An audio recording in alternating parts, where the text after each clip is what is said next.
Bro, Kurinjipadi ஏன் பேர் வந்துச்சுன்னு சொல்லிட்டு குறிஞ்சிப்பாடி மக்கள்கிட்ட கேளுங்க, என்ன பதில் சொல்றாங்கன்னு பார்ப்போம்.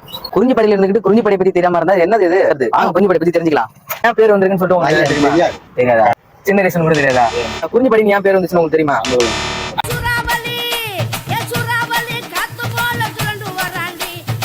குறிஞ்சிப்பாடி ஏன் பேர் வந்துச்சுன்னு உங்களுக்கு ஏதாவது தெரியுமா? குறிஞ்சிப்பாடி ஏன் பேர் வந்து கேக்குறீங்களா? குறிஞ்சிப்பாடி ஏன் பேர் வச்சாங்க, எப்படி வந்துச்சு? ஏன் நம்ம பல ஊருக்கு போறோம், பல அந்தந்த ஊருக்கு பேர் தான் வைக்கிறாங்க. அதே மாதிரி நான் குறிஞ்சிப்பாடி நம்ம பேர் வச்சோம். அடைப்பெயர்னு சொல்லுவாங்களா, அடைமொழின்னு, அது மாதிரி குறிஞ்சிப்பாடிக்கு ஏதோ பேர் இருந்திருக்குல்ல, அதனால எதுக்கு குறிஞ்சிப்பாடி அப்படின்னு வச்சாங்க? நம்ம இந்த சுத்துப்பட்டு கிராமத்துல நம்ம ஊர் தான் பேர் ஃபேமஸான ஊர். ஏன் தெரியுங்களா? எப்படி எல்லாம் எந்த கிராமத்தும் கிடையாது, நம்ம ஊர் தான் ஃபேமஸான ஊர். அந்த காலத்துல இந்த காலத்து வரைக்கும் இன்னைக்கு ஃபேமஸான ஊர் தான் குறிஞ்சிப்பாடி பேர் வச்சது. குறிஞ்சினாக்கா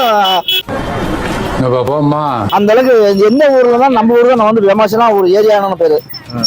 எல்லா ஊர்ல இருந்து